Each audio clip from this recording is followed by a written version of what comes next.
नमस्कार, आप सभी का स्वागत है यूथ अध्ययन के चैनल पे। साथियों, आज है दिनांक 8 नवंबर 2025 और आज के दिन ही कंडक्ट करवाया गया था हिमाचल प्रदेश में जेबीटी टेट का पेपर, जिसकी मैं एक्यूरेट आंसर की आपके बीच साइकोलॉजी की लेके आ चुका हूं। तो सबसे पहला जो इसमें पहला क्वेश्चन था कि which stage of development is known as stage of high pressure and tension. तो विकास के किस काल को अत्यधिक दबाव और तनाव का काल कहा जाता है। तो बहुत बार मैंने ये क्वेश्चन आपको बताया है। बाल विकास की जो अवस्थाएं हैं वो मैंने आपको बताई है। तो वो कौन सा विकास की वो कौन सी अवस्था है, डेवलपमेंट की वो कौन सी स्टेज है जिसको हाई प्रेशर और टेंशन की तनाव का काल कहा जाता है। तो अत्यधिक दबाव एवं तनाव की जो अवस्था है वो आपकी किशोरावस्था को कहा जाता है। ऑप्शन ए यहाँ पे बिल्कुल सही हो जाएगा। तो ए यहाँ पे लगाना था आपने क्वेश्चन नंबर 1 का। उसके बाद हमारा अगला क्वेश्चन है कि निम्न में से कौन सा संज्ञानात्मक तत्व नहीं है। Which of the following is not A component of cognition. तो अगर बात करें कॉग्निशन की, तो यहाँ पे अगर मैं बात करूँ तो फीलिंग्स आपका जो है इसका एक तत्व नहीं है। भावना यहाँ पे जो है कॉग्निशन का तत्व नहीं है। अगला क्वेश्चन है कि सीखने की अंतर्दृष्टि के सिद्धांत को किसने बढ़ावा दिया था। तो अगर बात करें आपके सीखने की अंतर्दृष्टि के सिद्धांत को जो बढ़ावा है वो किसके द्वारा दिया गया। ये क्वेश्चन बहुत बहुत इंपॉर्टेंट है, परीक्षाओं में पूछा जाता है। तो ये जो है वो गेस्टाल्टवादी जो थ्योरिस्ट थे उनके द्वारा जो है वो थ्योरी ऑफ लर्निंग जो है वो इनसाइड थ्योरी ऑफ लर्निंग की बात की गई। अगर आपने मेरी मैराथॉन्स देखी थी, किसी ने भी मेरी मैराथॉन्स देखी थी, तो मैंने साइकोलॉजी के कुछ चुनिंदे क्वेश्चन मैराथन नंबर 10 और मैराथन नंबर 11 एक बार देख लो मेरे भाई। वहाँ पे देख लो, लास्ट समय में जो वीडियो वो है वहाँ पे अगर आपने देख लो, अगर वहाँ से इस पेपर में 10 क्वेश्चन नहीं आए तो आप कमेंट करो। यहाँ पे सभी लोग देख लो, वहाँ से मैक्सिमम क्वेश्चन आए हैं और मैंने वहाँ पे सीधा बोला है कि जो सीखने का जो अंतर्दृष्टि का सिद्धांत है वो गेस्टाल्टवादियों के द्वारा दिया गया है। अगला क्वेश्चन है कि व्यक्तित्व के विकास में डैश की महत्वपूर्ण भूमिका होती है। देखो, इस क्वेश्चन में जो साइकोलॉजी आया था ना, अगर आप आर्ट्स का 2020 या 19 ये वाला पेपर देख रहे हो, 17, 18, 19 या 20, इन तीनों में से एक क्वेश्चन पेपर ऐसा था जहां से सीधे सीधे 15 क्वेश्चन इस पेपर में उठा लिए गए थे। तो व्यक्तित्व के विकास में डैश की महत्वपूर्ण भूमिका होती है। तो किसके विकास में डैश की महत्वपूर्ण भूमिका होती है। तो साथियों, जो आपका वंशानुक्रम और वातावरण की जो अंतःक्रिया है, यहाँ पे जो है वो क्या होती है, महत्वपूर्ण भूमिका होती है व्यक्तित्व में। ये बात आपको बेहतरीन तरीके से याद रखना है साथियों, ये बात मोस्ट इंपॉर्टेंट है। तो ऑप्शन ए यहाँ पे बिल्कुल सही हो जाएगा। अगला क्वेश्चन, और इस क्वेश्चन को तो हमने बहुत बार पढ़ लिया था और उसी वीडियो में मैंने ये पढ़ाया था क्योंकि वो प्रीवियस ईयर क्वेश्चन से था कि डिसलेक्सिया किससे संबंधित है। तो अगर बात करें डिसलेक्सिया की, तो डिसलेक्सिया जो संबंधित है वो किससे है। तो डिसलेक्सिया आपका पठन विकार से, रीडिंग डिसऑर्डर से संबंधित है। इस बात को आपने बेहतर तरीके से याद रखना है, इंपॉर्टेंट तरीके से याद रखना है। साथियों, अगले क्वेश्चन की यहाँ पे बात करते हैं। अगला क्वेश्चन है कि निम्नलिखित में से कौन सा बुद्धि परीक्षण नहीं है। Which of the following is not a intelligence test. देखिए, बुद्धि परीक्षण की बात करें तो कौन सा एक बुद्धि परीक्षण यहाँ पे नहीं है। तो ऑप्शन डी, रोशार्क जो परीक्षण है वो आपका बुद्धि परीक्षण नहीं है। इसके अलावा स्टैनफोर्ड भी ने है, वेस्लर भी ने है, आपका रेवेंस प्रोग्रेसिव टेस्ट है। ये सारे के सारे हमारे बुद्धि के है, लेकिन रोशार्क है वो नहीं है आपका। अगला क्वेश्चन, तो पिछले क्वेश्चन का आंसर डी बिल्कुल सही था। प्रथम मनोविज्ञान प्रयोगशाला की स्थापना लिप्जिंग विश्वविद्यालय में जर्मनी में किसके द्वारा की गई। एक बार नहीं 10 बार ये क्वेश्चन मैं आपको करवा चुका था कि 1879 में विलियम बुंट के द्वारा जर्मनी के लिप्जिंग में, क्या आपको मैंने बताया था कि नहीं बताया था, बता दीजिए कॉमेंट बॉक्स में। जर्मनी के लिप्जिंग में क्या करा था। मैराथन नंबर 10 का आखिर का क्वेश्चन देख लीजिए, 11 का आखिर का क्वेश्चन देख लीजिए, सुबह मैंने आपको पढ़ाया था। तो साथियों, विलियम बुंट के द्वारा जो है वो, जिनको प्रयोगात्मक मनोविज्ञान के जनक कहा जाता है, अंतर्दर्शन विधि के जनक मनोविज्ञान में कहा जाता है, तो इनके द्वारा प्रथम मनोविज्ञान की प्रयोगशाला खोली गई थी। इस बात को साथियों आपने डिटेल से याद रखना है। अगला क्वेश्चन है कि डैश मानसिक आयु तथा कालानुक्रमिक आयु का अनुपात है। ये क्वेश्चन मैं 10 बार आपको करा चुका था और जिसे 100 से गुणा करता है। अगर आपका मानसिक आयु भी बराबर है और आपका क्या है, आपका जो मेंटल एज भी बराबर है, क्रोनोलॉजिकल एज भी बराबर है, कालानुक्रमिक आयु भी आपकी बराबर है, तो आपको 100 से गुना करेंगे तो एक को 1 से हो जाएगा। तो कितना होगा, तो वो मैंने आपको बोला था कि 90 से 110 के बीच जो आयु होती है वो कैसी होती है, आपकी सामान्य बुद्धि वाला व्यक्ति होता है। तो सामान्य बुद्धि जो होती है आपकी, तो क्वेश्चन नंबर 8 का जो यहाँ पे सही आंसर हो जाएगा वो क्या होगा, आपको याद रखना है, वो होगा आपका बुद्धि लब्धि, इंटेलिजेंट क्वेश्चन। ठीक है, तो ये इंटेलिजेंट क्वेश्चन की बात यहाँ पे कर रहा है। तो IQ और ये जो है अनुपात और गुणा 100। अच्छा, ये सीधा फॉर्मूला बोल रहा था भाई, इसने तो फॉर्मूला बोला कि ऊपर है आपका कि IQ जो होता है वो होता है आपका मेंटल एज क्रोनोलॉजिकल एज गुणा में क्या हो 100। हाँ, ये वाला ये चीज़ बोल रहा है, तो ये फॉर्मूला मैं आपको 10 बार बता चुका था। अगला क्वेश्चन, इस क्वेश्चन को पढ़ाते पढ़ाते मैं जो है वो थक गया था। The period of sensory motor stage is प्याजे। तो प्याजे की जो संवेदीय प्रेरक अवस्था का जो काल है वो क्या है, तो वो है आपका 0 से 2 साल। 0 से 2 साल की जो उम्र थी, ये जो है वो प्याजे की संवेदीय प्रेरक अवस्था का काल है साथियों। इस बात को आपने बेहतर तरीके से याद रखना। ये बात परीक्षाओं में बार बार पूछी जाती है, परीक्षाओं में काम आने वाली है, तो इन सभी बातों को आप डिटेल से याद रखिए। तो जो सेंसरी मोटर स्टेज होती है जीन पियाजे की, वो 0 से 2 साल के बच्चे में होती है। 2 से 7 साल के बच्चे में मैंने आपको बोली थी पूर्व संक्रियात्मक, फिर 7 से 11 में आपकी कौन सी मूर्त संक्रियात्मक थी, और उससे ऊपर जो थी वो आपकी कोई दूसरी थी, आपकी फॉर्मल ऑपरेशनल, जिसको संज्ञान की सबसे बड़ी अवस्था साथियों कहा जाता है। जी, अगला क्वेश्चन है कि laws of learning was given by. देखिए, अगर बात करें सीखने के नियम डैश के द्वारा दिए गए हैं। भाई ये क्वेश्चन सबको आता है कि सीखने के जो 3 नियम, चाहे तत्परता का नियम है, आपका अभ्यास का नियम है, ये मैंने आपको उसी मैराथन में करवाया था, जो मैराथन 10 या 11 थी। वहाँ पे मैंने आपको सीखने के, मैंने बोला था 5 गौण नियम दिए थे थॉर्नडाइक ने, और 3 नियम यहाँ पे सीखने के दिए थे। तो थॉर्नडाइक बहुत सही हो जाएगा, इसका ऑप्शन नंबर सी आपको यहाँ पे जाना है। अगला क्वेश्चन है साथियों कि एक बच्चा अपने बाएं हाथ से लिखता है और इस प्रकार का काम करने में वो सहज होता है, उससे क्या करना चाहिए? हतोत्साहित करना चाहिए? डिस्कॉराज्ड क्यों करेंगे भाई? डिस्कॉराज तो बिल्कुल नहीं कर सकते। आपका दाएं हाथ से लिखना सिखाना चाहिए। दाएं हाथ से क्यों सिखाएंगे? दाएं हाथ से तो नहीं हो सकता। उसको प्राथमिकताओं को चुनने की अनुमति दी जानी चाहिए। जी हाँ, जैसे वो अलाउड कर रहा है, जैसे उसको अलाउ करना चाहिए कि हाँ तू कैसे लिख सकता है, उसकी जो प्राथमिकता है उसको चुनने की अनुमति देनी चाहिए, क्योंकि वो बच्चा बाएं हाथ से लिखता है, उसको बोलना चाहिए कि अगर तू बाएं से लिखता है तो लिख, कोई दिक्कत नहीं है।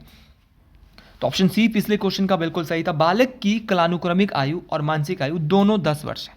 भाई कालानुक्रम आयु और आपकी अगर बात करें कालानुक्रमिक आयु और क्रोनोलॉजिकल, ये था वो क्वेश्चन जो मैं उस समय कर रहा था। तो ये आईक्यू से ही 2 क्वेश्चन आ लिए थे, और दोनों क्वेश्चन मैंने आपको बोले थे। इन्होंने बोला है मेंटल एज भी 10 है और आपके क्रोनोलॉजिकल एज भी 10 है, तो कितना उसका जो है वो क्या होने वाला है? तो साथियों उसका जो आपका, अगर मैं बात करता हूँ आपकी उसका जो वो किस वर्ग में होगा, तो 10 को अगर हम यहाँ से करेंगे तो यहाँ भी कितना आएगा 10, और 10 को गुणा करेंगे तो वापस 100 आएगा, या 10 से 10 को कट करें तो भी यहाँ पे 100 बचेगा। और 100 आपको पता है कि 90 से 100 जो आपकी आईक्यू होता है वो कैसा होता है? वो होता है आपका कौन सा? वो होता है आपका सामान्य बुद्धि वाला, जो नॉर्मल इंटेलिजेंस वाले लोग होते हैं उनका आईक्यू अगले बार ये भी आ सकता है, कितना होता है 100 से 110 में बीच में होता है। और जो गिफ्टेड चिल्ड्रन होते हैं उनका 140 से ऊपर होता है। मंदबुद्धि के लोग होते हैं उनका 60 से 70 के बीच में होता है। तो ये सारी बातें आपको याद रखनी है। अगले क्वेश्चन की ओर बढ़ते। अगला क्वेश्चन हमारे बीच आ रहा है कि मनोविज्ञान ने सर्वप्रथम आत्मा का त्याग किया। भाई मुझे अभी भी याद है, मैंने ये क्वेश्चन करवा रखा है आपको कि मनोविज्ञान ने सर्वप्रथम आत्मा का त्याग किया। ये मैंने आपको बता रखा है, मैराथन 9 या 10 में देख लो आप, 10 या 11 में। फिर मन का त्याग किया, फिर उसे चेतना को त्यागा, अब व्यवहार के ढंग को अपनाया हुआ है। ये क्वेश्चन मैंने आपको बहुत बार बता रखा है। तो ये जो कहा था वो कहा था आपका किस व्यक्ति ने? तो ये साथियों आपको बेहतरीन तरीके से याद रखना है। तो ये जो कहा गया था वो कहा गया था आपके किसके द्वारा? वुडवर्थ साहब की। वुडवर्थ की ये स्टेटमेंट थी कि मनोविज्ञान ने सर्वप्रथम आत्मा का त्याग किया, फिर मन का त्याग किया, फिर उसे चेतना को त्यागा, अब वो व्यवहार के ढंग को अपनाया हुआ है। अगला क्वेश्चन है साथियों की जो वाइगोत्स्की है उसके अनुसार सीखने को डैश से पृथक नहीं किया जा सकता। According to Vygotsky learning can not be separated from. तो वाइगोत्स्की के अनुसार सीखने को पृथक नहीं किया जा सकता। तो ये इसका जो बिल्कुल राइट आंसर है वो यहाँ पे जो है वो कौन सा हो सकता है? तो देखो पुनर्बलन से तो रिइंफोर्समेंट तो क्यों ही देंगे भाई, सीखने को इससे अलग नहीं कर पाएंगे। व्यवहार को मापने में उसके सामाजिक संदर्भ से, जी हाँ बिल्कुल, क्योंकि वाइगोत्स्की के अनुसार सीखने को उसके सामाजिक संदर्भ से पृथक नहीं किया जा सकता। अगला क्वेश्चन है कि मौजूदा स्कीम में नई जानकारी जोड़ने को डैश को कहा जाता है। अगर हम मौजूदा स्कीमा हमारे पास है, अगर हम उस स्कीमा में जो है वो नई जानकारी जोड़ना चाहते हैं, fitting new information into एग्जैक्टिंग schema is known है। तो इसका जो बिल्कुल राइट आंसर साथियों हो जाएगा वो ऑप्शन सी आत्मसातकरण हो जाएगा। ये बात आपको बेहतर से बेहतरीन तरीके से याद रखनी है, बात मोस्ट इंपॉर्टेंट है। अगला क्वेश्चन है कि TAT जिसको कहा जाता है थीमेटिक एप्रिसेप्शन टेस्ट तो इस projective technique is used for measuring. तो TAT परीक्षण एक प्रक्षेपी तकनीक है जिसका उपयोग डैश के मापन के लिए किया जाता है। तो TAT का जो प्रयोग किया जाता है साथियों वो व्यक्तित्व के जो आपकी पर्सनैलिटी होती है उसको मापने के लिए किया जाता है। इस बात को आपने बेहतरीन तरीके से याद रखना है, ये परीक्षाओं में पूछा जाता है। तो ऑप्शन नंबर ए यहाँ पे बिल्कुल सही हो जाएगा। अगला क्वेश्चन है कि एक विद्यार्थी द्वारा विज्ञान की कक्षा में सीखे गए संप्रत्यय का उपयोग किसके द्वारा सामाजिक विज्ञान की कक्षा में किया गया है। इस प्रकार का अधिगम डैश कहलाता है। एक विद्यार्थी है और वो विज्ञान की कक्षा में सीखे गया जो उसका संप्रत्यय है उसका उपयोग उसके द्वारा सामाजिक विज्ञान की कक्षा में किया जा रहा है, जो उसने सीख रखा है। तो भाई इस प्रकार का जो अधिगम कहलाएगा वो क्या कहलाएगा, तो वो कहलाएगा आपका सकारात्मक अधिगम स्थानांतरण, पॉजिटिव ट्रांसफर ऑफ लर्निंग। ये मैंने क्वेश्चन करवाया था अपनी कोई साइकोलॉजी की वीडियो में, जो मुझे अभी भी पता है कि भाई यहाँ पे पॉजिटिव ट्रांसफर लर्निंग क्या होती है, नेगेटिव ट्रांसफर लर्निंग क्या होती है, आपकी जीरो ट्रांसफर लर्निंग क्या होती है। तो ये यहाँ पे बहुत सारी चीज़ें मैंने आपको बताई थी और जो आपने बिल्कुल अच्छी ढंग से सही करी होगी। अगला क्वेश्चन, साथीगण की व्यक्तिगत भिन्नताएं पाई जाती है डैश में। Individual differences are found in, जो इंडिविजुअल डिफरेंसेस होते हैं वो देखो बुद्धि भी होगी, अभिवृत्ति, व्यक्तित्व, उपरोक्त सभी। मुझे लग रहा है ऑप्शन डी यहाँ पे बिल्कुल सही हो जाएगा कि व्यक्तिगत भिन्नता जो है किस लिए यहाँ पे जो है वो यहाँ पे इंपॉर्टेंट है व्यक्तिगत भिन्नताएं। तो ये परीक्षाओं में पूछी जाती है इंपॉर्टेंट तरीके से, तो ऑप्शन डी के साथ आप यहाँ पे जरूर जाइए। तो व्यक्तिगत भिन्नताओं का यहाँ पे उपरोक्त सभी होगा। अगला क्वेश्चन यहाँ पे है कि व्हेन ए टेस्ट मेजर्स, यहाँ पे जब कोई परीक्षण वो मापन करता हो कि जिसके मापन के लिए उसे बनाया गया हो, तब परीक्षण के गुण को डैश कहा जाता है। When a test measures what is suppose to measure then that quality of test is called. तो यहाँ पे अगर मैं बात करूँ कि जब कोई परीक्षण वह मापन करता है कि जिसके मापन के लिए उसे बनाया गया है, तब परीक्षण के इस गुण को क्या कहेंगे, तो वैधता कहेंगे, वैलिडिटी कहेंगे। साथियों ये क्वेश्चन मुझे लग रहा है कि बिल्कुल सही हो जाएगा। यहाँ पे इसका जो राइट आंसर हो जाएगा वो आपका वैलिडिटी हो जाएगा। तो ऑप्शन नंबर ए यहाँ पे बिल्कुल सही है। अगले क्वेश्चन की ओर बढ़ते हैं। अध्यापक ने अनुभव किया कि आरती कक्षा में अपने की डी बोर्ड पर स्वयं द्वारा तैयार किया गया मधुर संगीत बजा रही है। तो उसने विचार किया कि आरती डैश बुद्धि उस स्तर की है। तो भाई देखो जो आपका जो आरती है वो क्या बजा रही है, आपकी जो आपका बोर्ड होता है, बोर्ड है ना, अपने जो कीबोर्ड है उसको बजा रही है, कीबोर्ड को बजा रही है। तो और मतलब मधुर संगीत में बजा रही है। तो उसको पता लग गया कि इस लड़की के अंदर म्यूजिकल टैलेंट है, संगीतात्मक जो है वो टैलेंट इसके अंदर है। इस बात को आपने डिटेल से याद रखना है। अगला क्वेश्चन है प्रकृति पोषण विवाद में प्रकृति से क्या अभिप्राय है। तो प्रकृति पोषण विवाद में what is meant by nature in nature nurture controversy. तो प्रकृति और पोषण विवाद में जो प्रकृति से जो अभिप्राय है साथियों वो आपका है ऑप्शन बी। यहाँ पे बिल्कुल साथ लेके चलिए। जैविकीय विशिष्टताएं या वंशानुक्रम सूचनाएं, बायोलॉजिकल गिवंस फॉर और द हेरिडिटी इंफॉर्मेशन। तो ये बात आपको बेहतरीन तरीके से याद रखनी है, इंपॉर्टेंट तरीके से याद रखनी है। अगला क्वेश्चन है कि वह अवस्था जिसमें काम ऊर्जा साथी समूह के सामाजिक संबंध विकसित करने में निर्देशित होती है। तो अगर मैं आपको बताना चाहूँ बहुत बहुत इंपॉर्टेंट क्वेश्चन यहाँ पे अगर बताया जाए तो ऑप्शन नंबर यहाँ पे जो सही हो जाएगा वो कौन सा सही होगा। यहाँ पे मुझे लग रहा है कि काम प्रसुप्ति बिल्कुल सही होगा। बाकी फाइनल आंसर की के तहत इसको आंसर देखते हैं, हो सकता है कि जननागी इसका आंसर हो, लेकिन मैं इसके साथ काम प्रसुप्ति मुझे सही लग रहा है, लेटेंसी सही लग रहा है कि मतलब वो अवस्था जिसमें काम ऊर्जा साथी समूह के साथ सामाजिक संबंध विकसित करने में भी निर्देशित होती है। तो ऑप्शन नंबर सी के साथ मैं जाऊँगा फिलहाल के लिए, लेकिन कोई भी हो सकता है, एक्यूरेट मैं नहीं बता रहा हूँ आपको। अगला क्वेश्चन है कि फ्रॉइड के अनुसार मूल मानव प्रेरणा है, जो फ्रॉइड है, जो आपकी सिगमंड फ्रॉइड है, उनके अनुसार जो मूल मानव जो प्रेरणा है वो क्या है। अच्छा, फ्रॉइड के अनुसार अगर मूल मानव प्रेरणा की बात करें तो मुझे लग रहा है आपका ऑप्शन डी दोनों हो जाएंगे। आपका जो अगर बात करूं मैं ऑप्शन यहाँ पे ए भी सही है, आक्रामकता भी सही है और आपका बी भी सही है, यहाँ पे लिंग भी सही है। तो सेक्स एंड एग्रेशन दोनों बिल्कुल सही लेके जाइए और फ्रॉइड के अनुसार मूल मानव की प्रेरणा के तत्व। अगला क्वेश्चन कि बच्चे अपने वातावरण के साथ संबंध बनाते हुए अपनी समझ का विकास कर लेते हैं, ये किसने कहा था। तो याद रखना है कि children construct their own understanding through interaction with their environment, who started this. तो भाई जो बच्चे होते हैं ना यार, वो अपने वातावरण के साथ क्या बनाते हैं, संबंध बनाते हुए अपनी समझ का विकास अपने आप कर लेते हैं। ये जो कहा था, ये जो बात कही थी वो किसके द्वारा कही, तो ये जीन पियाजे के द्वारा कही गई थी। ये मोस्ट इंपॉर्टेंट है, इनके द्वारा संज्ञानात्मक विकास का सिद्धांत। आप सभी लोग मेरे भाई लोग जानते हैं कि संज्ञानात्मक विकास का जो जनक है वो किसे कहा जाता है। तो संज्ञानात्मक विकास का जनक आप सभी साथीगण जानते हैं कि ये जीन पियाजे के द्वारा क्या।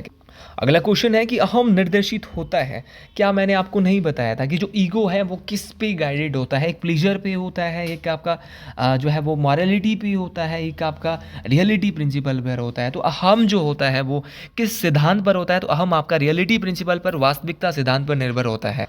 अगला क्वेश्चन कि सृजनात्मकता की पहचान का प्रमुख लक्षण डैश है। तो अगर जो आपका क्रिएटिविटी होती है, ये जो फीचर ऑफ प्राइमरी जो आपका आइडेंटिफाइंग होगा वो क्या होगा? तो वो ऑप्शन नंबर ए यहाँ पे अपसारी चिंतन, डाइवर्जेंट थिंकिंग यहाँ पे होता है, मोस्ट इंपॉर्टेंट है। और ये क्वेश्चन बहुत इंपॉर्टेंट है, अपसारी चिंतन आपको जरूर याद रखना है। अगला क्वेश्चन है कि निम्नलिखित में से कौन सा कारक अधिगम को प्रभावित करता है? तो अधिगम को प्रभावित करने वाला कारक मतलब when of the following factors affect learning. अधिगम होता है लर्निंग, लर्निंग को प्रभावित कर रहा है, इफेक्ट कर रहा है, वो कौन सा कारक है?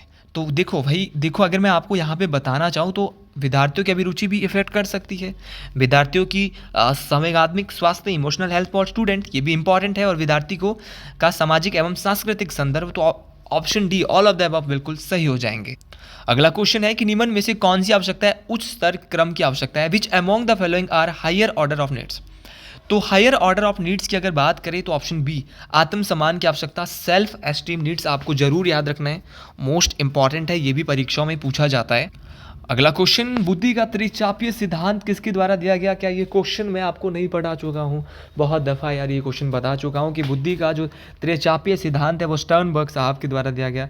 एक कारक सिद्धांत यूनिफैक्टर थ्योरी बिने ने दी, द्विक कारक सिद्धांत स्पियर्समैन ने दिया। तो भाई ये किसने दिया था? आपका स्टर्नबर्ग ने दिया था। आज का आखिरी क्वेश्चन, निम्न में से किसने कहा कि बुद्धि एक तत्व नहीं है बल्कि कई भिन्न भिन्न प्रकार की बुद्धियों का अस्तित्व है? तो ये जो बात कही कि out of the following who said that intelligence is not a single entity rather distinct types of intelligence exists. तो ये जो बात कही थी साथियों, वो किसने कही थी? क्वेश्चन ये बनता है तो ये कहा था हार्वर्ड गार्डनर ने। तो आज के लिए इतना ही। अगर आपको भी ये वीडियो पसंद आई हो तो कमेंट बॉक्स में जरूर लिखें। जय श्री गुल महाराज, जय भंग्यानी माता, हर हर महादेव।